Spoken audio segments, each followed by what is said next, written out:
concept of having professionals playing with amateurs and probably get corporates involved as well. But just to give the guy on the street who the dreaming and watches the sort of superstars on the TV, get a chance to rub shoulders with them in a competition like this is what the driving factor behind it for me. You have a lot of kids out there who would never get an opportunity to do so. But I think in the concept of the leagues, they'll get a chance to do so now, where some of them will get a chance to play with or against their idols. Okay. And so, talking about the upcoming World Cup, India has taken 4 spinners. Do you think spinners would play a big influence in this World Cup? And regarding fast bowlers, who do you think are the most to look out for? West Indies have picked 3 spinners, I think. So, I mean, India taking 4 is not a surprise. It's going to be different conditions. Everybody has to have a balanced team, and I think all the bowling setup, majority of the teams have got good quality fast bowlers and spinners, and it's going to be dominated by the bat possibly. But the teams that hold the nerve the best and execute well will come out on top. It's difficult to predict who is going to win it. It's difficult to predict which bowler is going to be a standout because it's different conditions. But I think the teams that execute well obviously will do well. And India picking 4 spinners, I'm not surprised because that's used to be their strength. West Indies have picked 3. But India still have quality fast bowlers. West Indies has quality fast bowlers. Most of the teams do, so it's going to be a very competitive World Cup. And sir, how do you see the West Indies team missed out on the ICC World Cup, but several of the players are doing so well in the IPL, West Indies teams? They are in this World Cup.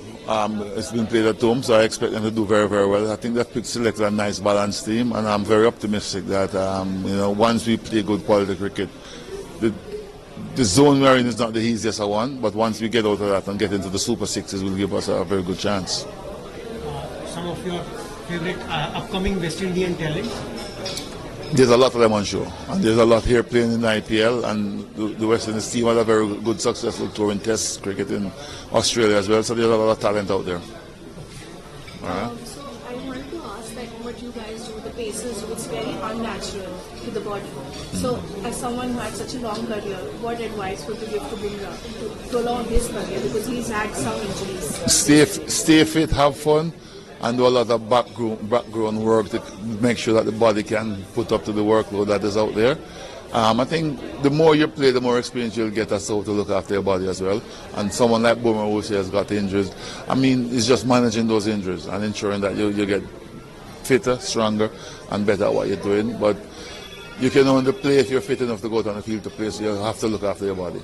And because there's so much cricket going on these days, do you think it's kind of like impossible for pacers to play all 3 formats? It's not impossible. It's workload management, as I say. It's not impossible. It's how you look after your body and the games that you take off or the games that you get to rest, to recover. Because if you're going to play every single game, then you're going to be burnt out. But if you can get a rest period in between, yes, you can play all 3 formats, especially if you have the skill set. Talking about West Indies, Shamar Joseph just broke out. And someone who comes from a very humble background, now all the leagues are going to go after him. Right, so how does West Indies kind of protect that sort of talent? They have to. I mean, and he has to protect himself, but he's got to get good advice. I think when I watch his interviews, he's got a very level head, which is very, very good to see. He loves the game. He has a passion for the game. And I think West Indies has to make sure that we look after him to ensure that he has a longevity in the game.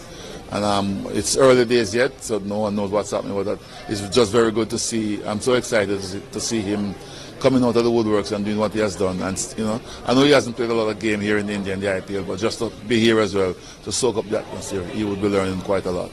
And so you saw a lot of talent by your stint on the cricket league. Any other fast bowler that has caught your eye professionally who's playing recent talent? From the big cricket league or international level? At the international level. Well, there's a lot of fast bowlers out there, but as I say, I don't like to compare and call them, because as a former player, when you start doing that, people are going to say, well, you pick your favorites or whatever, but there's a lot of young fast bowlers out there playing at the international level that has got super talent, and they're just very pleasing to see. Obviously for me, Shamar Joseph being a West Indian, I was happy to see the birth of him, and I'm hoping that he has a very long and illustrious career. And what are your thoughts on the Test cricket future?